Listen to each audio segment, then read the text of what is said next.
All right, we got to believe live in the KFC radio studio. We have an awesome episode today because we have Nick Davis on the show, who is the director of Once Upon a Time in Queens, the 30 for 30 about the 86 Mets. It's a 4-hour, 2-part extravaganza this Tuesday and Wednesday, all about the 86 team and how they became like the fabric of New York City. And really, I learned a lot that, like, I know people, my mom always told me, you know, New York was a Mets town in the 80s. And I don't think I realized just how much it really was and how much the Wilpons, after that 86 year, fucked us and turned it into a Yankees town, and we became little brother. But it really was, you know, we ran shit, and it was a different time, different city. And so Nick is on, and you can tell he's just like, we joke that it's Ghost of Christmas Future and Ghost of Christmas Past with us for him because he is a Mets fan through and through. And it doesn't matter if you lived through the 60s or the 70s, the 80s, the 90s, the 2000s, 2010s, 2020s. We're all the fucking same. You know, we've never met. We don't know this guy, but we're like the exact same guy. You know we could have rapped 10 different times, and we just start talking about something. Either way, what about this team? 2000s, 80s, 90s, and 50, and then as he's leaving, we talked about 15. Yep. He's like, I thought Harvey was going to be the guy because it was Seaver's third years when they won in '69, Gooden's third year in '86, and there was Harvey's third year in 15. And I just had like a moment where I left my body. I'm like, we sound like a bunch of fucking crazy idiots, people. but it's the truth. I think the same way. That's the same way of girls talking about like their astrology signs. You know what I mean? On the third year of your career, you're gonna put it all together. But yeah, so check that out at the back half here. We obviously got to do a little State of the Union for this week. And that's why you got to get yourself a Coors Light, because it's the official beer of slowing down summer. We're almost done with summer. We still have a little 23 games left in the season, a little bit of summer left. So slow it down, pump the brakes, and chill out, because Coors Light is the official beer that's made to chill. It's also Coors Light is the official beer of slowing down summer, because as the beer that's made to chill, we want you to savor every second of summer. Get Coors Light in the new look delivered straight to your door with Drizzly or Instacart by going to CoorsLight.com/believe. That's CoorsLight.com/believe. Get yourself a 12-pack. Sit back. You watch part 1 of the Queens. Watch part 2 the next day, which is fucking bananas that we're going to go 4 hours of 86 Mets baseball along with middle of a playoff push of a pennant race. It's unbelievable. So celebrate responsibly. Coors Brewing Company, Golden, Colorado. Celebrate responsibly. Not the motto of the 1986 Mets. No, but we will be celebrating responsibly. God, do you hear this? I will celebrate responsibly if the New York Mets can make it through this fucking minefield that we're walking through and get on the other side. Dude, the schedule coming up. And that's why we really needed like 4 out of 5, if not all 5, from the Nats. And I know we've done this dance around and around we go. I just will never be able to fully trust the Trumpets. I just can't, man. Okay. Not fully. Like, I know he's not what he was. I know he's better. I know when he's good, he's on. And you can tell. Like, his first pitch, I'll be like, we're getting Trumpets. Or his first pitch is like low and away, and he walks a batter in 4 pitches, and I'm like, we're fucked. But it's just, you can't tell me that you're totally comfortable when he comes out there. So this is the thing. I'm 100% with you, and I believe the whole Trust the Trumpets movement is based upon when he's at Citi Field. Yeah. And then Trumpets are playing. And I tweeted this. Literally the Trumpets that we need. Those splits make no goddamn sense. It does when you have the Trumpets. When you have the great walkout music, it makes sense. So I tweeted the splits out the other day. And we should go on the road and blast them. Well, that's what the Nationals keep playing it in like the 6th inning when Juan Soto's walking the plate. It's fucking with my head. I'm like looking down at my phone and I'm like, what is going on? First of all, he's unbelievable. Second of all, he's up every single inning. I mean, every time I turn around, he's up. And then I had tweeted that earlier in the game. I was like, I swear to God, this dude's up every single fucking time I turn around. It's Freddie Freeman. They just bat him whenever they want. Call bullshit on that. They're batting out of order. And then one time, it was the 9th inning of one of these games, and I was looking at the game cast, like I was looking at the box score, and it just hadn't updated, I think, and it said Soto was up again, and I was like, I felt like Mallrats. That kid is back on the goddamn escalator. And people were like, dude, he's not up. Calm down. I was like, oh, you're right. Okay. But Trumpets is like, I just, you know, and even if he's at Citi Field, it's just like he's just prone to sometimes have a Loki moment where it's just like, nope, doesn't have it. And he really doesn't have it. Like, and you know, if he's given up 1 run, he's given up 2. Like, he's not the type to, like, buckle down. You know what I mean? He's going to he will blow the save. He may, and that's the thing about him. Like, sometimes he doesn't actually lose the game, but he blows the save. He'll blow the save for you. And in the weird way, sometimes they bounce back. He gets the win. I mean, I cannot put in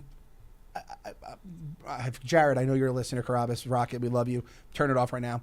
I love Corona Rules baseball. I love 7-inning games. The man at second is the only reason. Like, how we wouldn't have won one extra inning game if that offense had a I hate it. It scares the shit out of me, but we benefit from it more than like anybody in baseball. Yeah, we thought it was gonna be the opposite. Remember, I mean, probably last year it probably fucked us, but this year it's like this offense. There's a man on second, it just changes everything. For some reason, a man on second, no outs, they're fine. Man on first, bases loaded, no outs. They can't do a fucking thing. I said I would actually prefer there to be 1 or 2 outs sometimes instead of bases loaded. They did the splits. It's like we never ever hit the ball with bases loaded, but we have 4 bases loaded walks and 3 hit by pitches. I'm like, that's the best we can do. Just stand there. Yep. Just fucking stand and there. then the Alars just pile on once we get the first run, the extra innings. Kevin Pillar is back. Yep. So back. The mask is back. Throw your best pitch. Boom. Grand slam, kid. Suck my fucking bat. He had a run there that was ugly for a long period of time where it was like, bro, you probably shouldn't be on any major league roster, let alone a pennant push.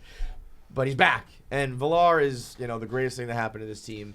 Except when he's on like first base and gets picked off. If we could do like a designated runner, if you could like swap guys in and out, and you don't leave the game, I mean, I would never have him run the bases. Is he like our new Daniel Murphy? Is that be. like I don't know if I was that like guy on the base paths? am I disrespecting Daniel Murphy by saying that, or am I disrespecting Jonathan Villar by saying that? So I think it kind of works perfectly. You have to remember that we never had the Murphy that batted like 360, so like that's a good comparison. We had the Murphy that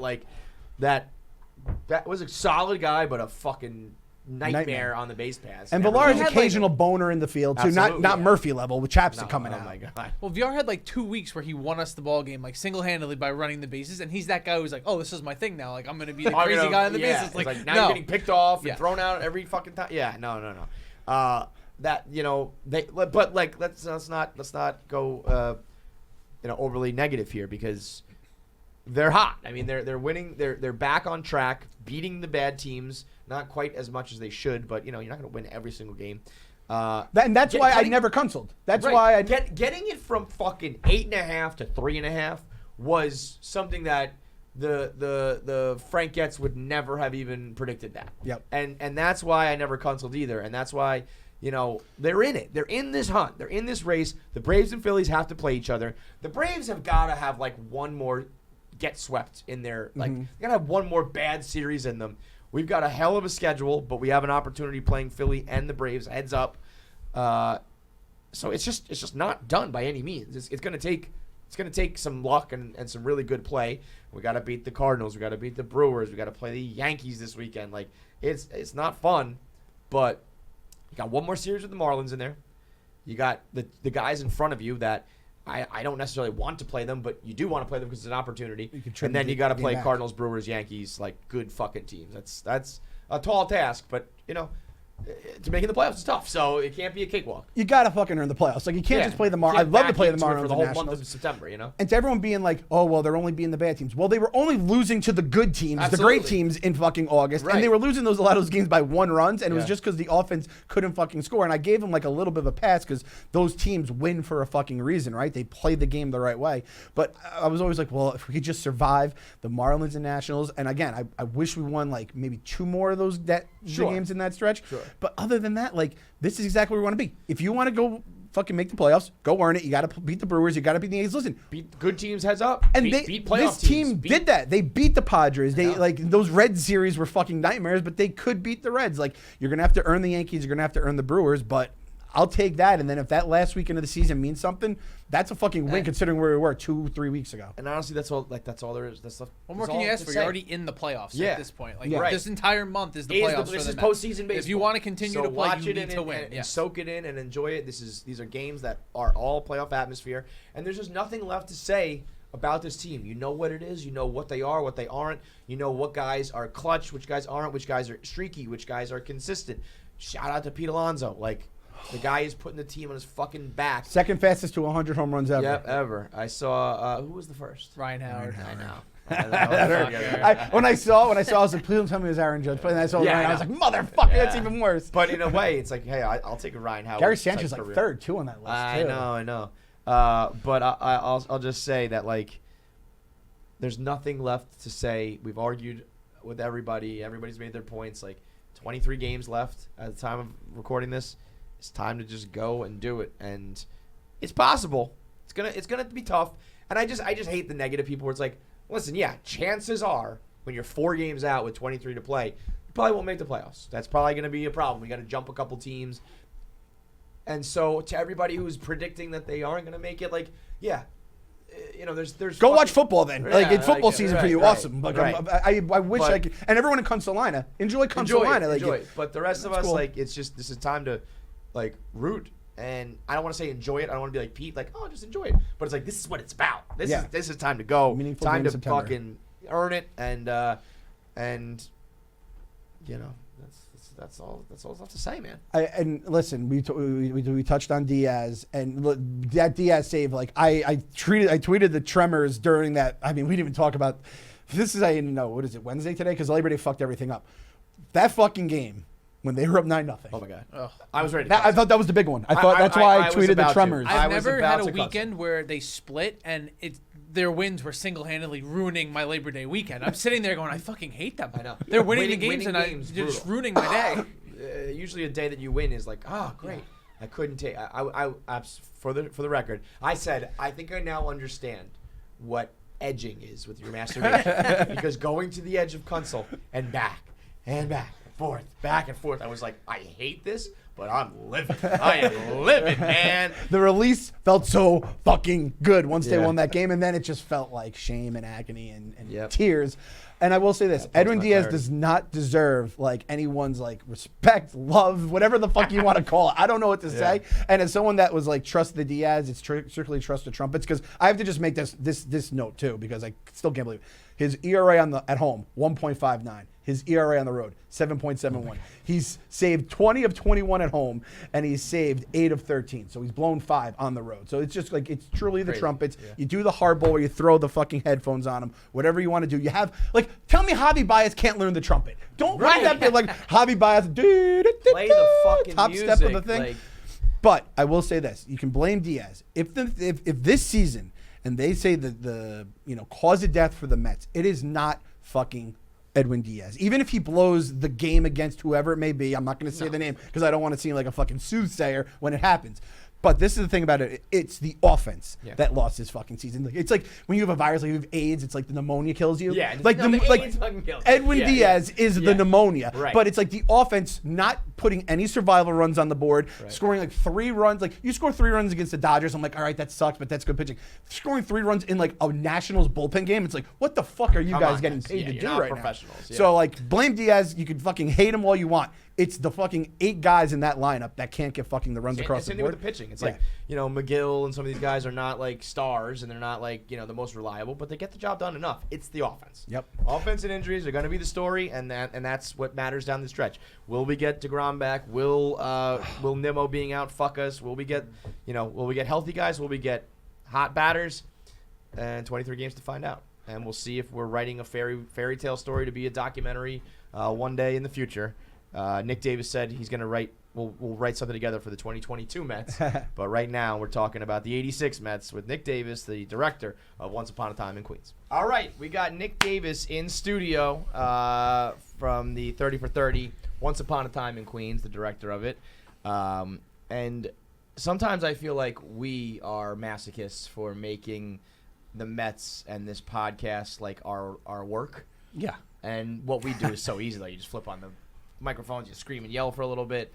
To tackle something like that, although it is the good years, hardly masochism. I mean, it's the 86 Mets. Right, as I'm thinking through it, I'm like, wait a minute, I'm so used to the Mets being, I'm the generation that I just missed 86 and have not seen anything since, obviously. But yeah, I guess it's focusing on the good years. Well, the good year, anyway. And the good years, I mean, 84, 85, 86, the building of that team, the coming together of that team is really what the film cool is about. Part. Yes. And watching that team come together piece by piece as Cashin put it together so brilliantly with McIlvain and all those guys was really what the point of it all was for me. And coming from the mid-'70s, I'm older than you, but, that was my team.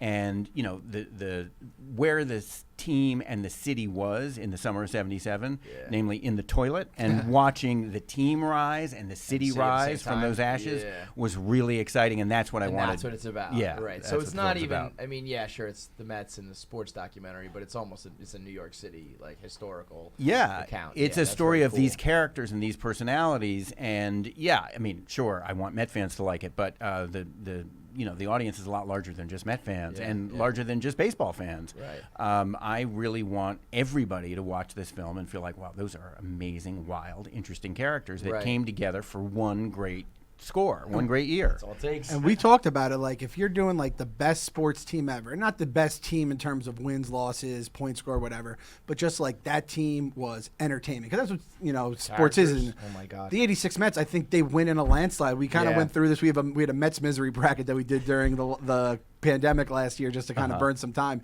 And I mean, you could have made 3 of them. I don't have to tell you that, but it's like 64. People are like, "Where's this?" Moments of all time. Yeah, but it's like that. It's like all that negativity. I feel like the Mets 2 championships. It's like if the Miracle Mets and the '86 Mets, which are just the most incredibly fun. The stories that you don't know are true, false, and you get into them a lot in the doc too, right? The Kevin Mitchell, like that's all I've said. Kevin Mitchell, cat. Kevin Mitchell, cat is. And like if you could do a 64 bracket of just like 1986 Mets stories or characters and stuff. We have a game here that is a lot of hypothetical questions, and there's a lot of stuff like if you could party with one team in history, if you could be a part of one team in history, if you could, and almost all of these questions, the '86 Mets always come for better or worse. They were the scariest team, the funnest team, the best team, the worst team. The wildest team, the craziest team. Right. Yeah, steak shoes. All you gotta say is steak shoes. Yeah. I don't think a lot of other sports teams also capture their time and place as well as the '86 Mets do. I mean, you think of like the great team, '75 Reds. You don't instantly think, oh, Cincinnati in 1975. Like, I don't know what New York that City even means. in the '80s. Yeah, it's cocaine, it's partying, it's fighting, it's they became the city. The city became them. It's at least I that's the vibe I get. It's something I so wish I had my own personal account of, because all I have is stories and documentaries. I mean, I lived through it, and I did feel during that summer like the wheels could come off at any minute. Like you just felt like, they're winning like crazy, but they're all, we knew. I mean, there were stories and whispers were everywhere, and you just felt like something's going to go wrong. And then I remember when 4 of them got arrested that night in Houston, you just felt like, all right, that's it. It's over. It's over. But they didn't feel that way. Right. They felt like, all right, as Ojeda says in the documentary, different time too, where it's like, you're in the clubhouse drinking a beer, smoking cigarettes. You get in a bar fight, not the end of the world. You're, girls and guys, and and like that stuff happens now. Someone was drinking a beer in the clubhouse during the game, it'd be like the end of the world. Right. So it was such a different time. It's also so interesting that you said, there's whispers about this, that. Now it's like we know everything. Yes. We know, every minute of their day, where they were, what they were saying, what they were doing, and they can't get away with anything, and so it's got to be squeaky clean. And it's got to drive them crazy, because they're still athletes. They're the same kind of guys, cut from the same cloth, except now they can't blow off some steam, and they can't go out for a night on the town, and if they do, they're in trouble. I mean, there was no social media, but it's like, New York was social media. As Chuck D says this in the 3rd episode. He says, like, New York was social media before social media. That's an awesome line. It'll burn you to a crisp, and it's like so exciting to feel like these guys are out there and they're partying and they're winning, and it's like it's all happening. Yeah, when you back it up, it's like you can do whatever you want. Like that, we can do thumbs down, we can talk shit, we can say whatever, as long as, you keep winning. Right. Do whatever, guys. Right. And they were backing it up. It is such a fun. That's why 4 episodes was like perfect. When they announced 4, I was like, yes, sold. There's enough time. One would have just been like, no, you cannot get the stories. And we both read The Bad Guys 1. We love that. Jeff Pearlman did a great job of it. But there's like, I feel like years from now, historians would be like, "There's still more to the 1986 Mets." Do you think there is? I mean, my first rough cut was 6.5 hours. Yeah. So and I originally conceived of it and went to Major League Baseball, and I was like, I think this is 7 hours. Yeah. And they were like, look, come on, the market will not take 7 hours. Let's do it in 4. And I think ultimately that's why. Maybe from an entertainment point of view, but I don't know. There are stories release it. We'll buy. Mets fans will rally around that. No, do you think that you know everything? No, God, Yeah, like, no. there's still no. like, there's stuff that's going to go to the grave. Oh with that team, yeah, right? and you know, yeah. Roger McDowell told us, you know, there's stuff in that locker room that should stay in that locker room, and I know as willing and open as they all were with me, the details of certain events, I'm not. They're not going to tell. No, but you know, with Lenny Dykstra's out there, and he'll run his mouth, and and there's a chance that some of these things don't stay. You know what I mean? Like, right. But yeah, you still feel like there's major stories. I don't think like there's major stories. I think details there's details, there's stories, there's fun stuff. You know, I mean, there's also a lot of stuff that we just didn't have time to include. Like, and you know, Kevin Mitchell told us this fantastic story about partying one night out in Montreal, and actually Gooden told it too. So we had like two people tell it was corroborated. Except that the punchline was, and the next day I had to go out against Floyd Yeomans. I got 3 hits. So we're like, oh, great. We go to Baseball Reference. Never happened. Yeah. But you can't tell him that, right? No. Did you go back and say? No, I did not. Let him have that. Yeah, let him have that. So many of their memories are hilariously wrong. And sometimes, there was one where Keith Hernandez told us a story, and he says, I can't believe I remember this. And you look it up, it's like, yeah, you got it wrong. You don't remember it. But I mean, of course. But the detail, it doesn't matter, because like the essence of a film is emotional. Yes. And they all remember the emotions right, and the stories all feed into the overall story. Sure. And that they remember. Right. Yeah. But I mean, you get the details wrong on a story that's 35 years old. Makes sense. Totally. Who is going to nail the details? And they were not in their right state of mind no, during those years anyway. You could ask those guys the day after, and like, I don't even know, man. It was 4 in the morning, and things were upside down. Yeah. And McDowell came to we've had a couple of public screenings, which have been great, and we had one in Central Park. And afterwards, McDowell came up and he said, "I even remember some of that stuff." That's the guy that I feel like I hope that the younger fans, the ones like us who didn't even remember the '80s or even the early '90s, like Roger McDowell was an absolute character. He was a character, obviously the hot foot and all that kind of stuff. But then even the rock and jock stuff when he used to dress up, and he was an absolute I used to love him. I wish that kind of a player was around today when baseball's starting to get a little more fun again. Yeah. Tatis doing his thing and the bat flips and whatever. I think he would have been awesome, and I hope from this documentary people don't forget Roger McDowell. Like we know, right? But like even the younger Mets fans don't know. Names, but then a guy like McDowell needs to get his proper due as well on that team. Yeah, no. That's what's cool about like a championship team like that is you do down to like the fourth outfielder off the bench who swiped a bag in the playoffs or whatever.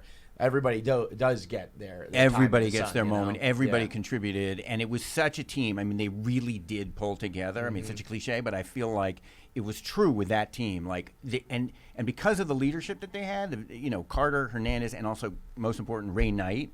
Like, you could mess around all you want before the game started. You would say most important Ray Knight, huh? I think. I mean, no, I don't think he was more important than Hernandez or Carter, but I think that having him there too was really important. And as it's always kind of been portrayed to me, I always thought of it as Gary Carter as the guy who came in and kind of like wrangled the circus a little bit and got the respect and. But that's again, I don't know. I think it's all of them. I can't. Yeah, I mean, it's what I hear and stories that my family tells me and what He was hugely important, and people didn't think he was going to fit in that clubhouse, given his just sort of clean, squeaky clean kind of liver. But he was also such a tough guy, and was so and he sprinted on and off the field, and Catcher was always that guy. Yeah, and he was so tough, and so. He was all about winning. Yeah. I mean, I think they were like, the player, he had a bad reputation, and in Montreal, people thought, he just wants the spotlight. But he really wanted to win. And once Hernandez recognized that, he was like, this is going to be great. We're good. We're good. Yeah. And Hernandez, I think, needed somebody else. So, I mean, to me, it was like Hernandez comes in, and someone in the film says, like, he was like the daddy to all those kids. But then you get Carter, and you have Ray Knight, who, after a bad year in 84 and 85, he has a great year in 86, wins comeback player of the year. And so you have leaders who are not going to let the young guys get out of line. And I remember hearing that they say when Ray Knight left, that was what the team missed as everything kind of fell apart, as the rest of the 80s, as everything obviously did, and we only got that one championship. But we've been saying it on the podcast, just looking at this year's team, and even like we started, I think, last year's team looking at it, where it's like, all right, Pete is Pete. He's a leader. He's his style, though. Everyone should be happy. We're doing all right. He's the goofball leader. Yeah, exactly. I think you need a tough guy. I think we need a Keith, but I also think now that you say this, I think we need a Ray Knight, too, because I don't know if we have either of those on the team, and you could have, like, kind of a Gary Carter positivity guy, which is extremely important, especially when he could swing the stick and call a game like he does. But now I'm starting to think, shoot, we need a Keith Hernandez and a Ray Knight. We got a lot of fucking pieces last man. Yeah. Uncle Steve needs to open that wallet for a couple people now. No, I mean, but it does. It comes down to chemistry. I mean, look, Hojo was amazing, and 30 for 30, 30-30, and McReynolds was totally solid player. So on paper, it looks like the 87 team, the 88 team should be better than the 86 team, but the spark was not there. It's so different too. I feel like in the 80s, it was probably like if you assemble a core like that and a rotation like that, you probably do expect we're gonna win 3 because fucking we're all gonna be here for a long time, and like and when it doesn't come, now it's like free agency and everything's coming and going and revolving door, and that's why it's so impressive if you do put together any sort of dynasty. But back then, it's crazy to think that like the expectation was like 2, 3 maybe, Yeah. Like, what? It's Yeah, like I just want to like sniff the World Series again, Right. Well, so and when I was conceiving this as a 7-hour thing, I thought the final hour is going to be the aftermath. You're going to do a whole hour. It would have been so depressing. I mean, you know what? But that's that sets the scene for the next 30 years. Yes, you know what I it mean? does. Like, it does. But we wedged it of into course. the final act of, now, of were the show. you also worked on The Bronx is Burning? Did I make that up? No, you didn't make it up. I wrote an episode of Bronx is And Burning.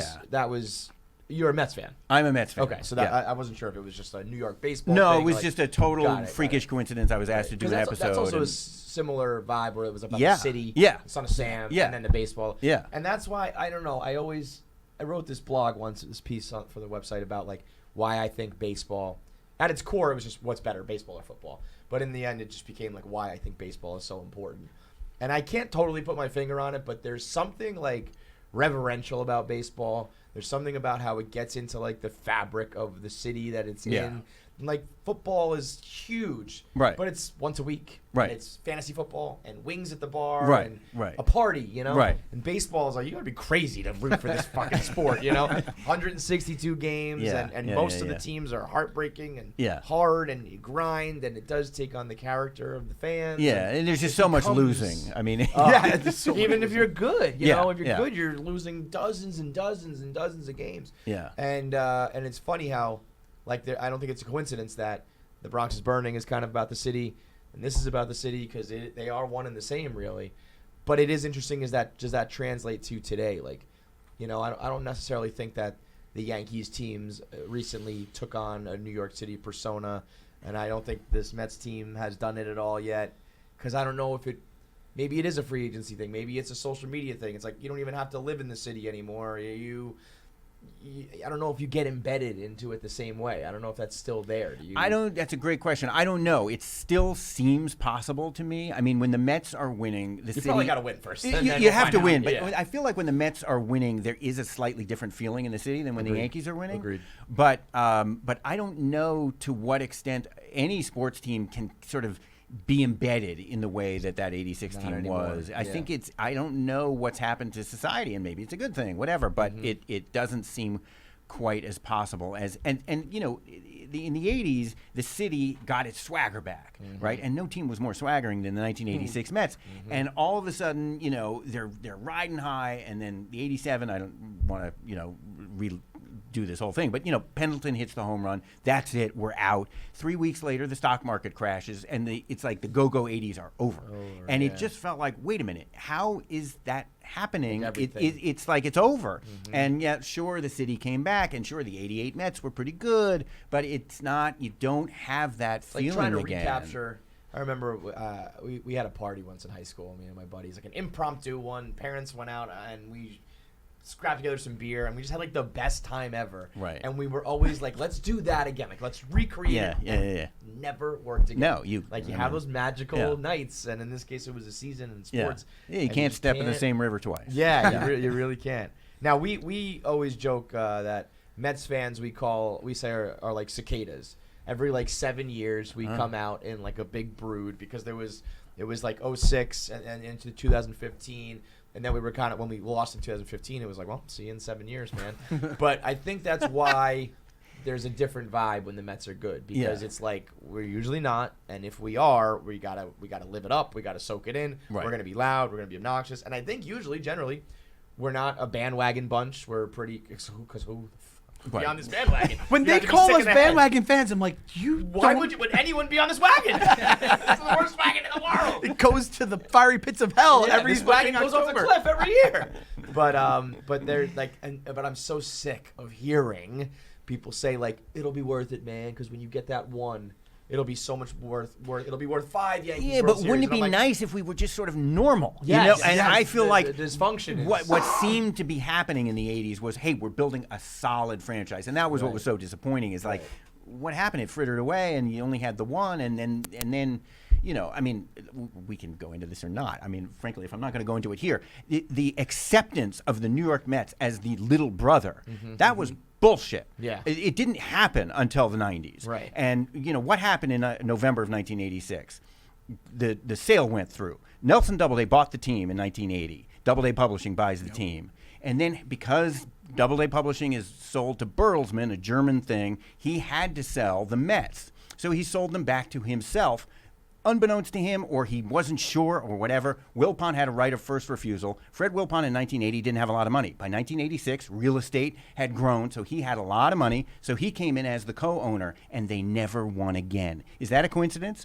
I asked Joe McIlvaine that. This is in the 6.5-hour rough cut. And he laughed and said, no comment. I mean, like, no, of course that's not a coincidence. Look at, I mean, it's unbelievable. I didn't realize that it was down to November. November, of 86. that's It's when the like, Like sale literally went on through. the And- field with the celebration, and like you just see him there, and you're like, "This is the The end." devil is the- coming. The doom yes, is coming. Yeah. 2020 hindsight. You're like, didn't that is know. the exact moment we knew- died. I mean, the fact that it's Nelson November. Doubleday was so upset he did not go to the parade. right. He didn't go to the I parade. mean, like Doc didn't go to the parade. We all know that. But Doubleday doesn't go to the parade. That's how upset he was.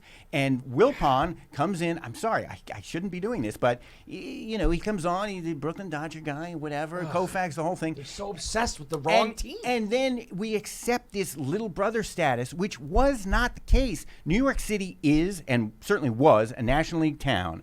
And we outdrew the Yankees 21 out of 29 years once they moved into Shea. And then the 90s happened, and it's all like, oh, well, we're just a little brother. We don't really know what we're doing. And, you know, and my firm belief is that with Steve Cohen, Tell him. it may not happen this year, but we No, are of course, it back. takes more than 1 year, Yeah, man. it's You going know, to take these some fans- time, but we're going to build a lasting franchise That's the deal. that That's is the what's up. dominant team in this town because it's a National League city. I did not think it was possible for me to hate the Wilpons any more than I did. But I don't think I realized how, like, bingo bango it was, and how much I didn't know that we outdrew the Yankees, you know, 2/3 of the years and all this shit.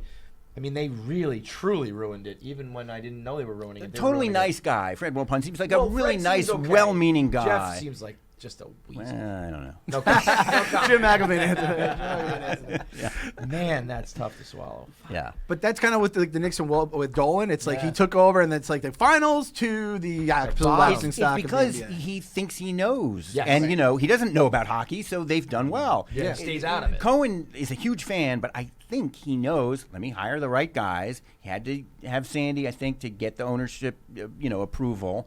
I think we're going to get somebody else. Yeah. But whatever. And anyway, it's exciting, and I'm not here to talk about this. No, I but just it, love but it how all, generations of Met fans all have the same group thinking the entire time, Yes. start to finish. Yeah, it's like we Yeah. are, you know, it's Yeah. like Ghost of Christmas Future and Ghost of Yes. Christmas Past. We're all kind of the Yes. same Yeah, cloth. that's who I am. I'm an Ebenezer Met fan.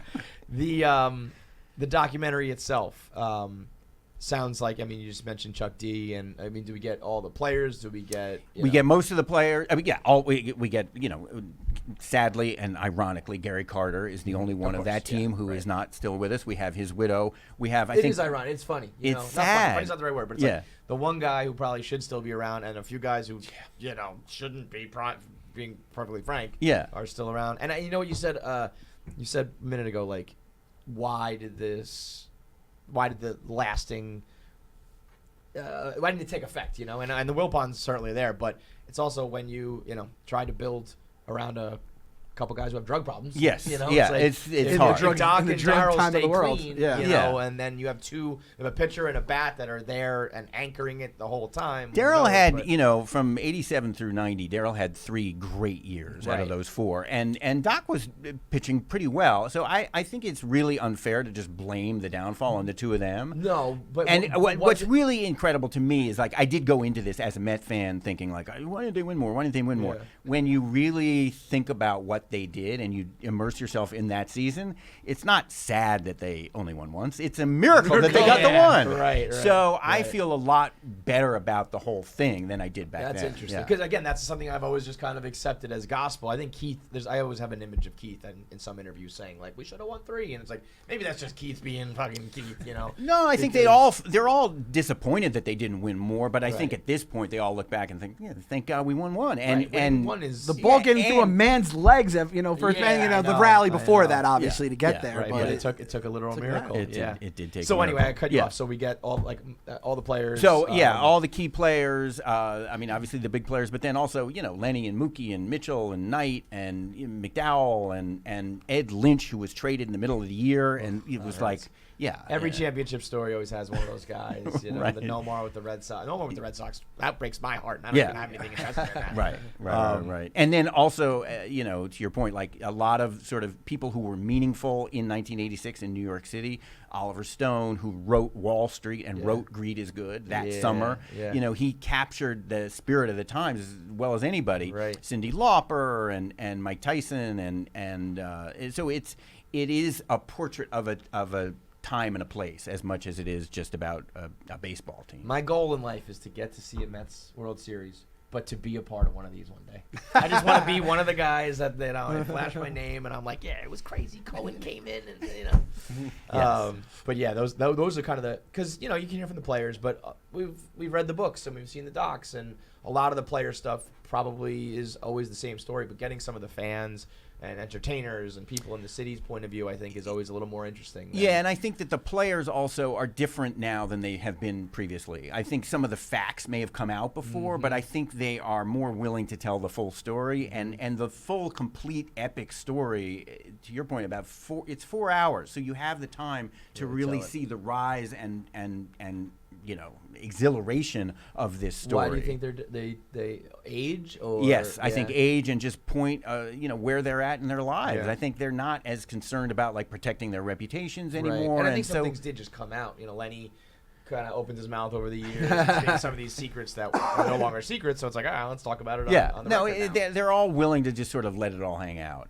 which is great and really lucky for me. Yeah, right. And I think for people who watch it. And so you, as like a movie, as a director, writer, and is this something that you just come up with one day and say like, I'm going to do a Mets doc? Or do they come to you? No, I went to them. I felt like I remember being at a Met game in August of '85, right around the time that the strike hit, and thinking like, it's happening. Like I grew up like reading the what's it called? The Boys of Summer, by about the '50s Dodgers, thinking like, God, it'd be so great to have a team like this, but instead I have Bruce Beauclair and Joel Youngblood, and then it happened, and I remember being at a game thinking like, it's happening, it happened, like I've got it, and the fans were going crazy. And what year is this? This was '85, August of '85, and obviously we came up short in '85, but even so, it was epic the way we came up short, and we all felt going into '86 like it's going to happen now, and it did, and so I've really wanted to. I don't know that I mean, in the 90s, I was in Hollywood pitching a fictional Goodfellas of baseball kind of thing. It was imbued with, the right fielder's name was Dewey Rainbow. And, it was like, it didn't work out. Right, but, and then my previous project was I would watch that, though, by the way. Let's revisit that. Yeah, all right. Well, hopefully it's a big success, because I would watch Dewey Rainbow. I've got a script called Balls, and there's a character named Claus, who's sort of a Dykstra character. Nails and Claws, Dewey and Darryl. And then I put a Seaver character in there. Very cool. Yeah, it was pretty fun. So anyway, but in my previous project was an American Masters about the Ted Williams, about the baseball player Ted Williams. They'd never done a baseball player before, And I was so thrilled to do it, and I worked with Major League Baseball. And while I was working on it, I was like, guys, why hasn't anybody done the full 86 Mets story? And, MLB guys were like, well, there's a lot of good reasons, timing, we'd have to go to the Mets, we'll see. So the day Ted Williams aired in July of 2018, I had a meeting at ESPN, just what's called a general, and they said, well, what do you want to do next? And I said, well, actually, why haven't you done the 86 Mets? Yeah. And they said, well, we get pitched that all the time, and the reason we haven't done it is you would need the Mets, you would need Major League Baseball, you would need a really worked out pitch, you would need a really good deck, these decks. And no offense, Nick, but you would need a 800-pound gorilla. And so I was like, all right, well, that sounds like a lot of work. Yeah. So 14 months later, I go back into ESPN with Major League Baseball, with the Mets, with a pitch deck, with a really good worked out pitch, and with Jimmy Kimmel as the executive producer. There you go. And, we pitch it, and as I'm leaving the room, the executive said, nobody ever listened to me before. Yeah. And so we then had a bidding war. ESPN got it because they weren't going to let this go to someone else. Right. And, from that moment That's another one of my life goals.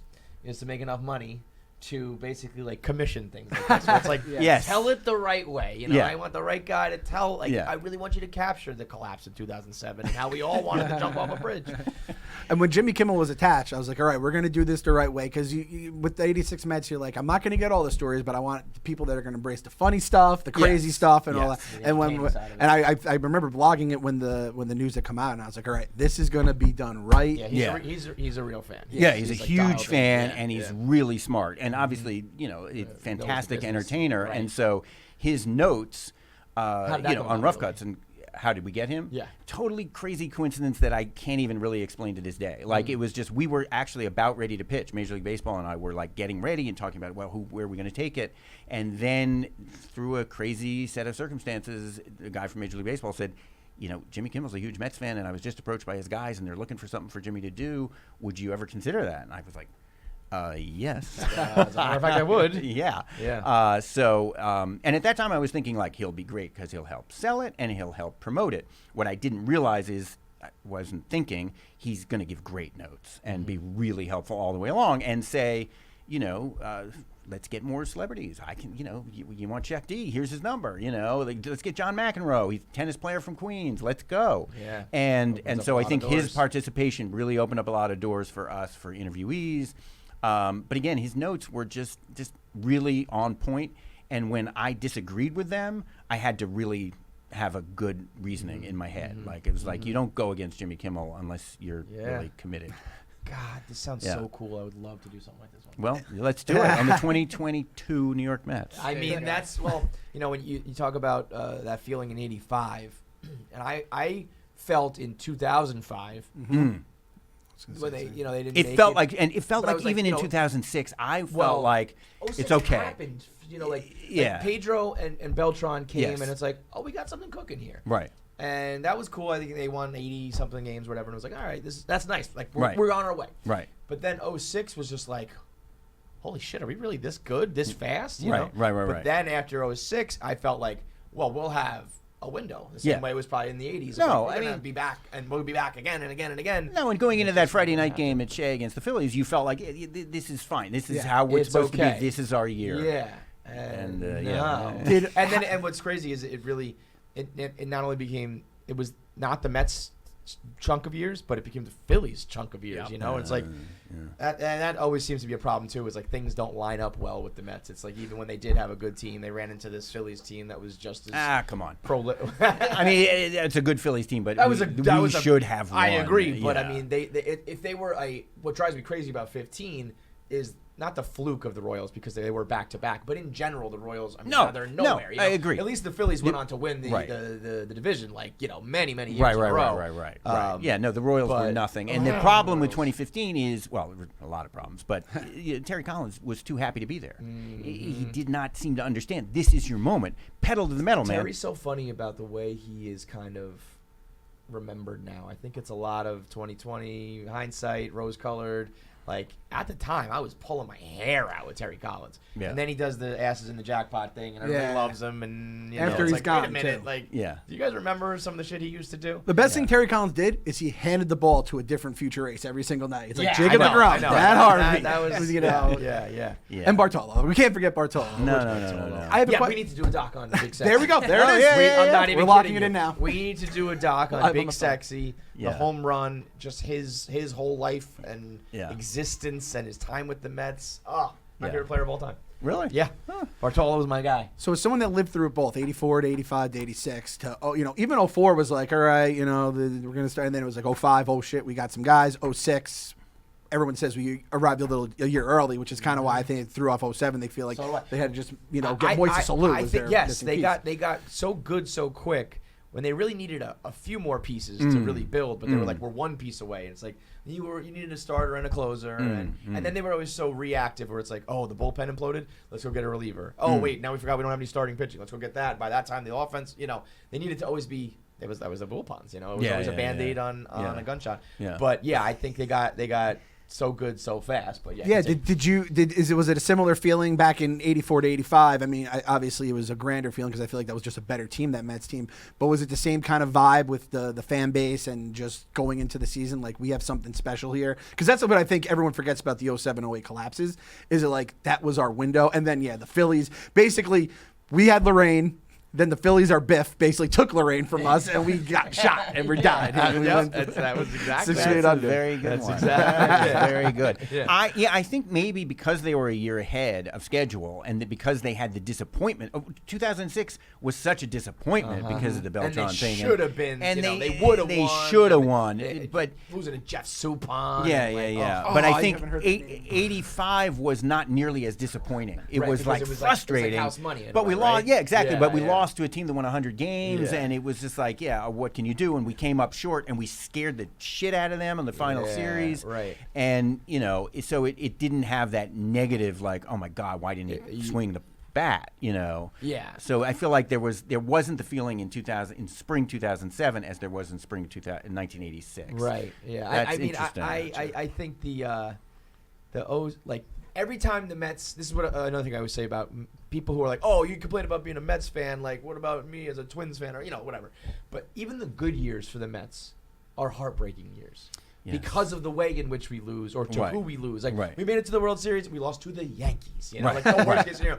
We lose in the NLCS, but it's to a team that like we should have beat, and it's a series we would have won. And They so walked brought- home the winning run, Kevin. Let's not bury the lead here. The winning run. Kenny know. Rogers, who's like, I think he's a Brave in my head before I think of anything else. Oh yeah, I never. yeah, Yeah, I guess the never think Rangers of too, that. but yeah, Yeah, I but mean, that Baltimore Rogers is- team, like to come so close and almost come back from 3 games. Yeah, to that none was- now. that That sort of felt like, all right, well, that if you're going to lose, that's not a terrible way. But then the way you yeah, lose okay, there, yeah, is- okay, yeah, yeah, the Kenny literal Rogers. way. And then in 15, it's like we lead for 90% of the series and still Yeah. lose. So yeah. it's hopefully things change with Cohen, and I'm happy to hear you have the same. I feel outlook, like I feel like- I feel like this year is a mulligan, maybe Thank miracle. you. I mean, I don't want to say mulligan, but it's just like No, but it's we're the figuring first it out. It's the year, first you know, year we're and figuring there's it gonna be out, changes made, and there's something about the team that's just not gelling. Like, Yes. I don't Just know not what's up clicking. with McNeil, but like he doesn't fit with Lindor. Clearly, like Yeah, there's something there's wrong something going on there. there. So maybe we flip McNeil. I love him. And what's up with Conforto? Like he's hitting now, Mm-hmm. but like something's not right. You know what is killing me is that he's starting to go on a hot enough streak that it's like, what do we do? If he was Well, like keep bad him. the whole Keep him. year. Yeah. With a qualifying offer or like a big contract? Qualifying off. Okay, yeah. All right, Scott now- Boras is like, There's what one. kind of numbers are we talking But about? you know what? It's not our money. Like, Oh, why do I we know. care? I'm with you. I'm Yeah. always just like, I don't care, but unless it precludes you from spending Right. it somewhere else. Right. Yeah, luxury right, tax. right. Yeah. But I think you hit the nail dead on the head, and I think this is what it was in 84, 85, 86, is they were building, and this is my word, everyone knows at home, the infrastructure. Structure. That's Yes. like they Yes. built it. They had the front office was the right way. They built the team the right way. They had the minor leaguers coming in that then became the major leaguers, but then they brought in the right leaders like Keith and Gary Carter and all that stuff. And I think Uncle Stevie's going to do it in the front office. I think we have some pieces here, which I think we're blessed. That whatever Brody hasn't traded away, we still Right. have, right? Right. And then What a stain on the organization that man is. Really, though, like seeing Robinson Cano is going to hurt next year. Like the first, like on opening, I'm like, oh, that's right. Robinson Cano's back on the team right now, unless Uncle Stevie can buy him. Uncle telling Stevie you, will fix. Steve they'll needs to flip send Cano. one of his henchman in there and just prick him with a steroid needle and get him caught again. Yep, Middle of the 3 night. strikes, What's you're that, out. a mosquito? Yeah, it was a mosquito, Robinson.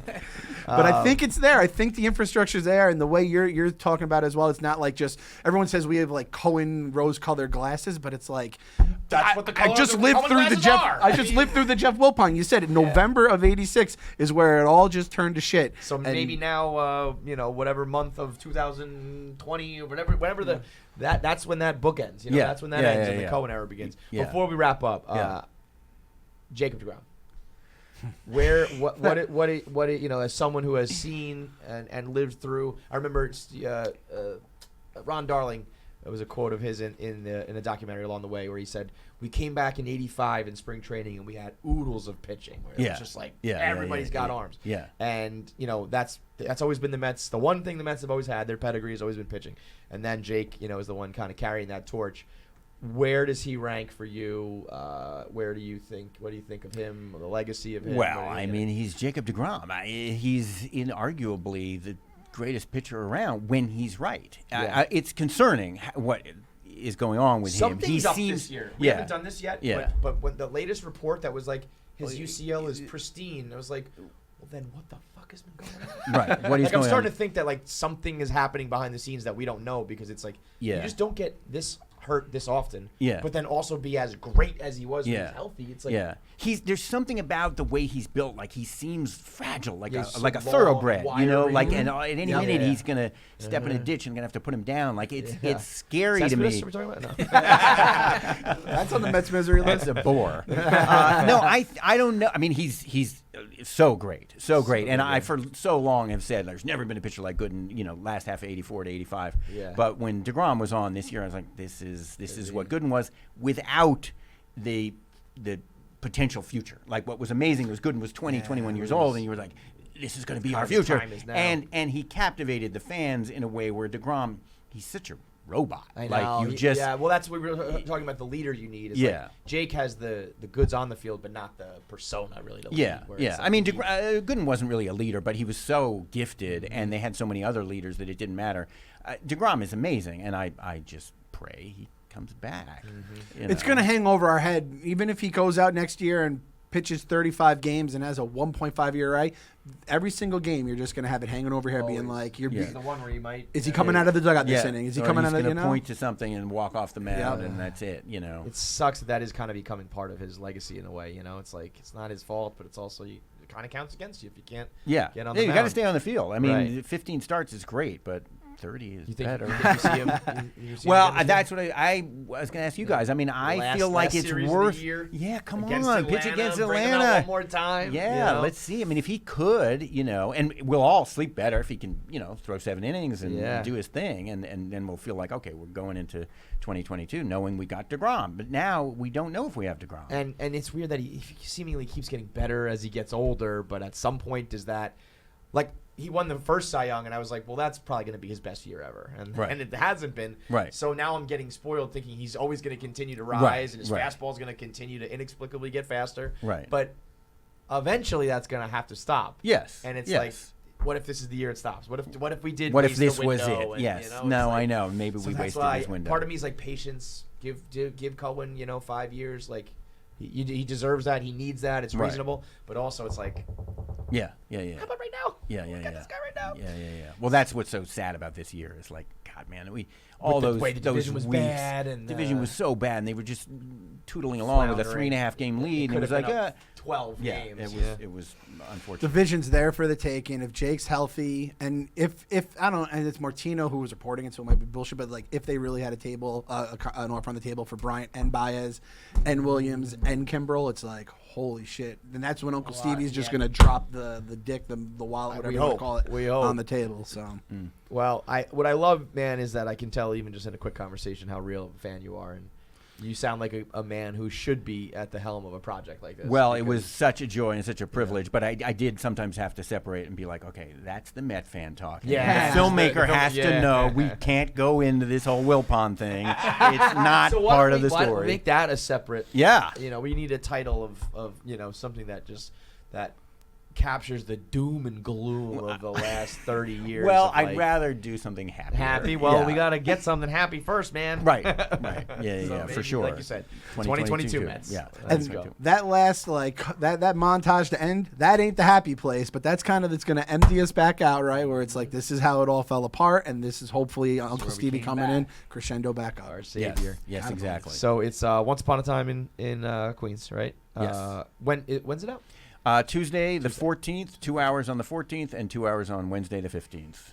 Awesome. I love that it's just like back to back like that. too. Back It's to like back. They don't have to wait for it. Nope, Just give nope. It. And we're playing the Cardinals, but DVR it and you can watch it if you want to watch the game first. Well, that'll be maybe depending on how that game goes. It's either DVR or all right. I'm putting on the doc. Yeah. Putting on Once Upon a Time in Queens. I can't watch this anymore. We said that. We said this doc might be the thing that gets us through like a rough patch, through the season. Keep So us afloat. Give and us something to.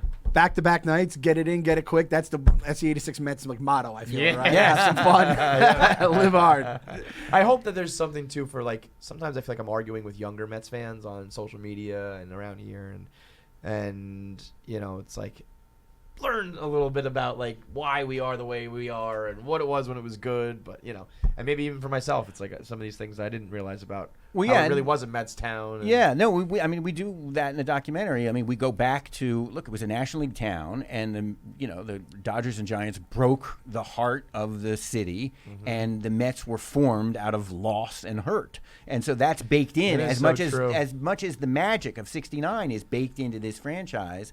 It's pain, it's hurt, it's magic. Yeah. That's what being a Mets It's fan like when they is say like if a about. relationship is born out of trauma or cheating, it's going to Yes, be that way. yes, That's what the Mets yes, history has been. exactly. And right across the street is the rich guy with the nice house and the fucking 27 pieces But of jewelry. now we've got the rich guy with 127 pieces of jewelry and $140 million paintings and a Yeah. fucking shark in formaldehyde. And he's got So- the ball. I mean, that's the thing. Right. He's got the Mookie Right. ball. So Absolutely. it's That's like true.